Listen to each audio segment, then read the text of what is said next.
इन फार्मूलों को, इन पॉइंट्स को आपने याद रखना पड़ेगा। जैसे कुछ भक्त आते हैं,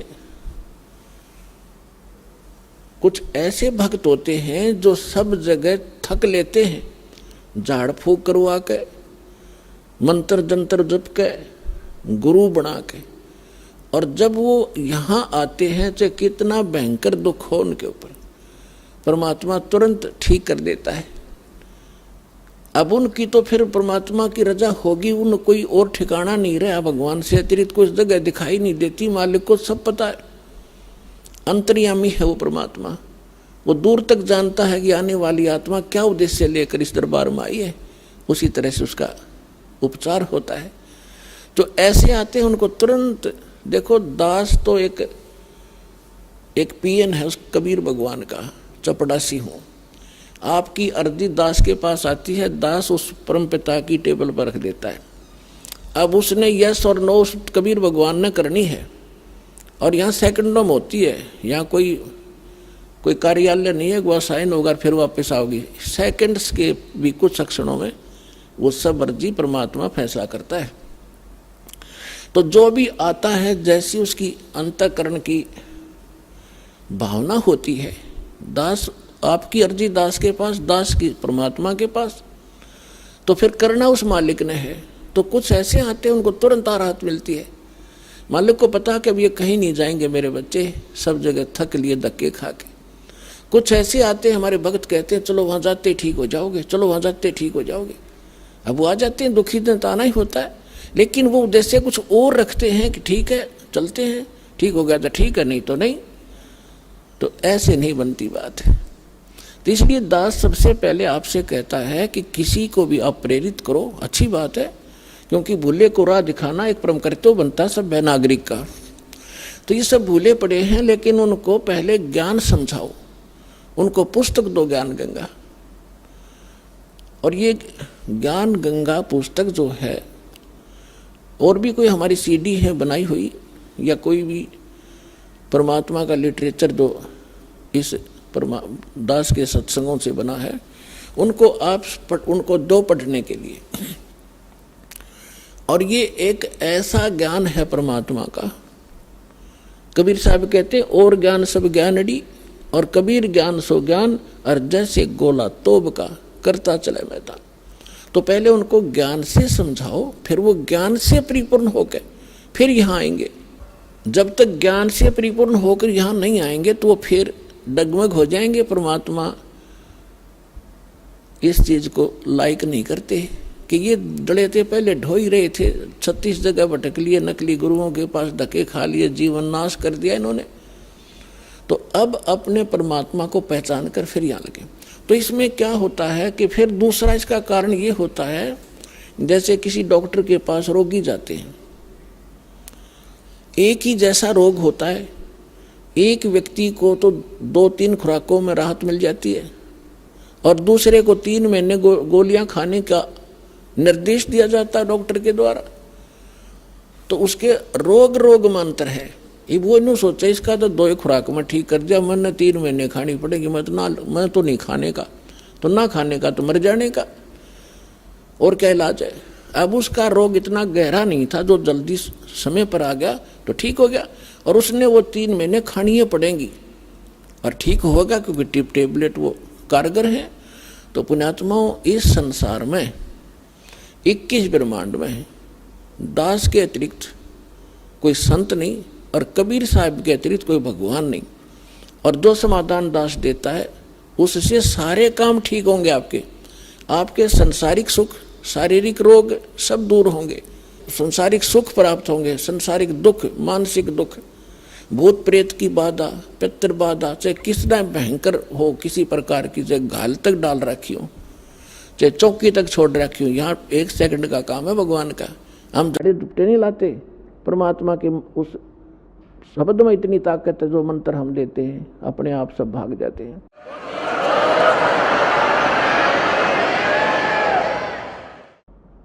फिर कहते हैं धीरे धीरे रे मना, धीरे सब कुछ होवे, माली सींचे 100 घड़ा, समय आवे फल होवे।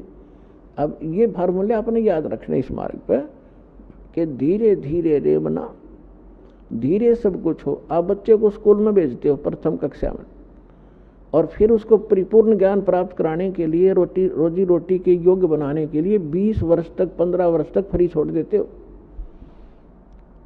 BA करके फिर वो 5-4 वर्ष का कोर्स भी करता है, और फिर 2 रोटी का साधन उसको बनता है। अगर वो सफल हो जाता है और बढ़िया होता है, फिर सारा उसका जीवन रोजी रोटी की समस्या हल हो जाती है। ठीक इसी प्रकार आपने ये आम का बीज बोया है भक्ति, सत भक्ति। अभी तक आपने बबूल बो रखी थी, और बबूल बीज का ये आशा कर रहे थे कि हमें आम मिलेंगे मीठे मीठे, तो बबूल के तो काटे ही मिलेंगे, आम की इंतजार, आम की आशा व्यर्थ थी। तो जितने भी ये संत हैं, पंथ हैं और श्रद्धालु हैं, ये बेचारे उनको संत मानकर चले गए। उन्होंने राम नाम दे दिया,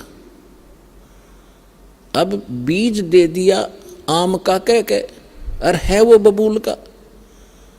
उन बीज भी दिया, यानी साधना भी कर रहे हैं जैसा गुरु जी बता रहे हैं, वो फल भी रहा है। कुछ कहते हैं हमें ऐसे दिखाई देता है, प्रकाश दिखता है, वो प्रकाश से का बीज दे रखा है तुम्हारे। प्रकाश यु काल है, ज्योत स्वरूपी निरंजन।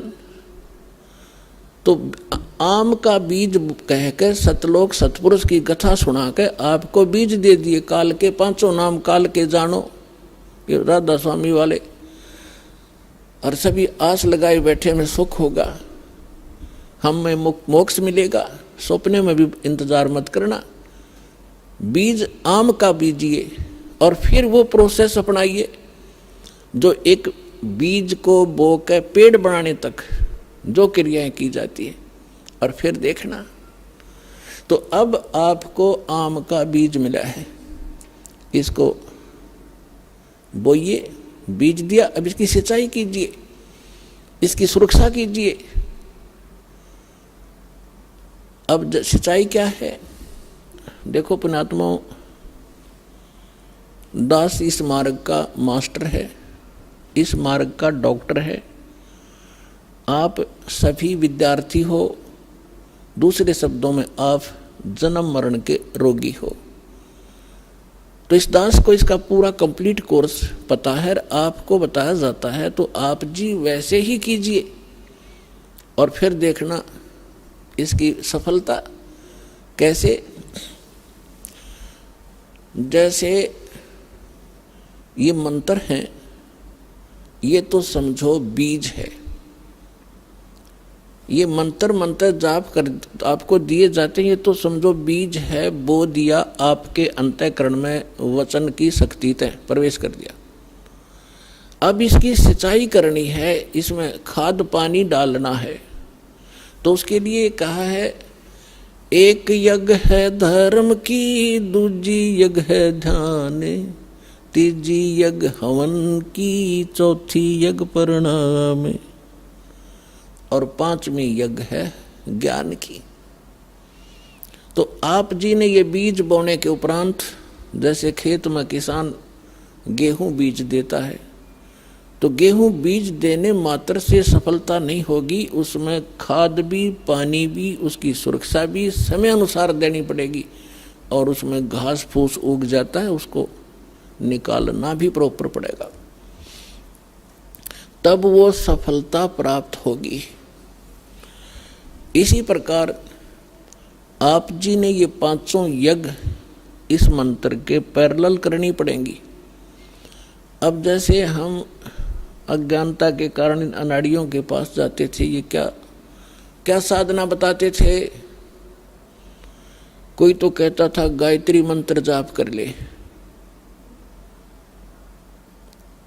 और कोई कहता था कि गीता जी का एक अध्याय डेली कर लिया कर पाठ कर लो। कोई जप जी साहिब की एक पुस्तक है, उसको नित्य पढ़ने को कहते हैं। कुछ ये नित्य नियम का गुटका हमने बना रखा है गरीबदास के पंथ में, इस कुछ कहते हैं बस ये पढ़ लिया करो बेड़ा पार हो जाएगा। अगर मंत्र पता नहीं उठ पटांग क्या देते हैं वो। तो पुण्यात्माओं, जैसे पहले हम गायत्री मंत्र को लेते हैं, गायत्री मंत्र क्या है? ये एक यजुर्वेद अध्याय नंबर 36 का मंत्र नंबर 3 है। और इन अनाड़ियों ने इसको पता नहीं के बना रखा था, इसके आगे ओम अक्षर लगा लिया। ओम भूर्भुवः स्वः तत्सवितुर्वरेण्यं भर्गो देवस्य धीमहि धियो यो न प्रचोदयात्।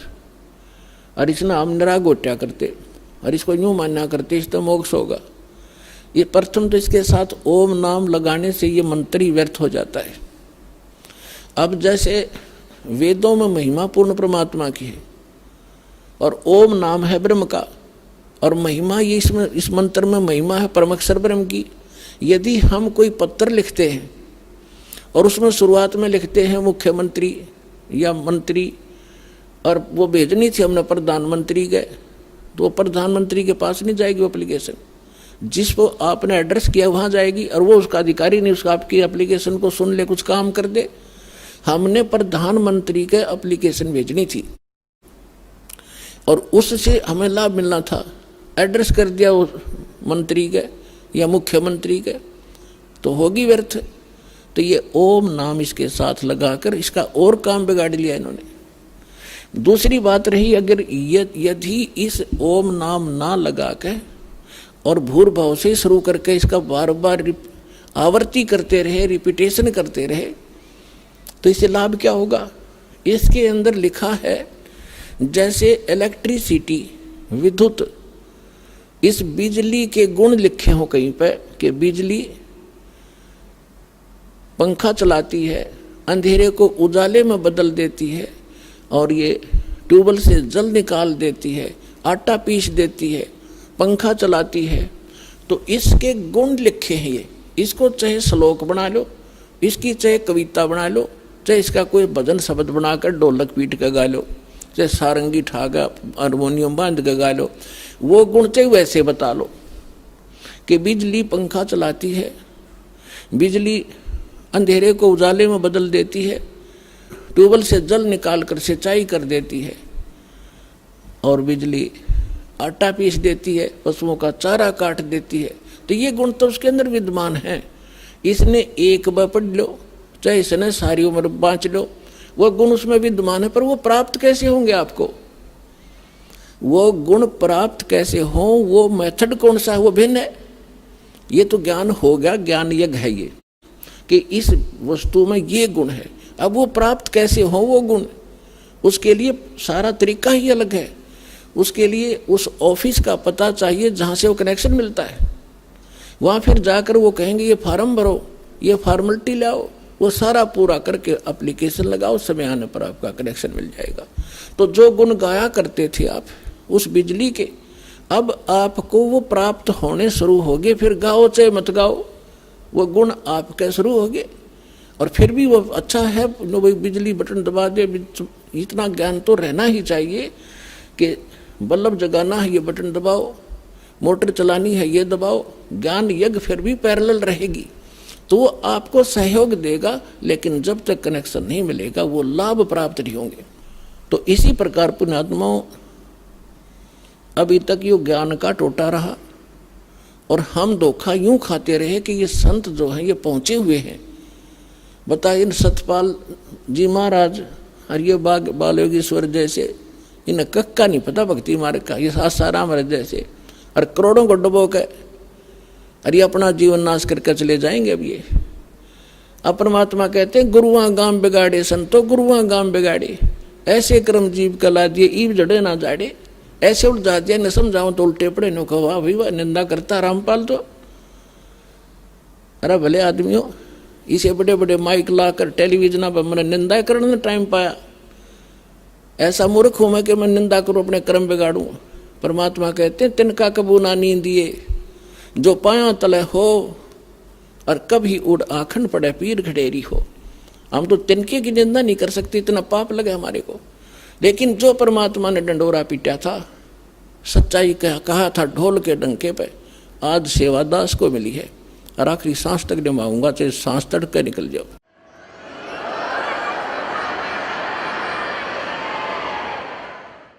अब इसको कोई निंदा समझता है तो उसने भांग पी रखी है या कति अनजान आदमी है।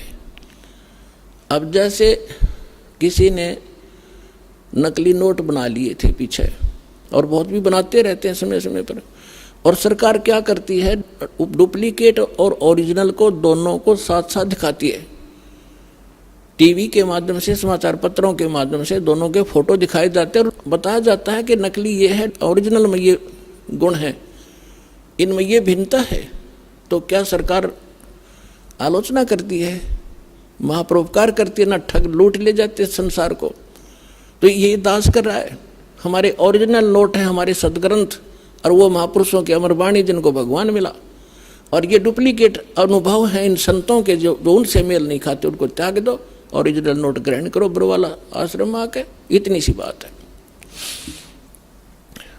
अब इसको कोई निंदा कहता है तो कुछ दिनों में फिर वो इस ज्ञान को समझकर गुणगान किया करेगा, रोया करेगा एकांत में बैठ के, कैसे महापुरुष के बारे में मैंने क्या शब्द बोल दिए। कबीर साहब कहते हैं, सतगुरु के सिजदा करूं कर्म छुटाए कोट, और जो ऐसे सतगुरु की निंदा करे फिर जम तोड़ेंगे होठ। उसके बुरा हाल होगा उन लोगों का आगे चल के, समय पर ना सब ले तो प्रसंग जो चल रहा है उसी पर आते हैं। इस भक्ति बीज को सफल करने के लिए बहुत से प्रोसेस है, प्रोसीजर है। इन सभी को आपने रेगुलरली अपनाना पड़ेगा। जैसे किसान फसल की देखरेख, उसमें सिंचाई, खाद, पानी समय अनुसार और उसकी सुरक्षा आखिरी दम तक संभाल करता है, सुरक्षा करता है। तो कबीर साहब कहते हैं, पाकी खेती देख के गर्भाइयों मत किसान, अब हु झोले बहुत हैं, घर आले तब जाने। अब जैसे कई भक्त जो अपना जीवन नाश कर गए, यहाँ से एक दो परिवार चले गए, सारे सुख हो क्यों, यहाँ के भाई तो सुख सागर है।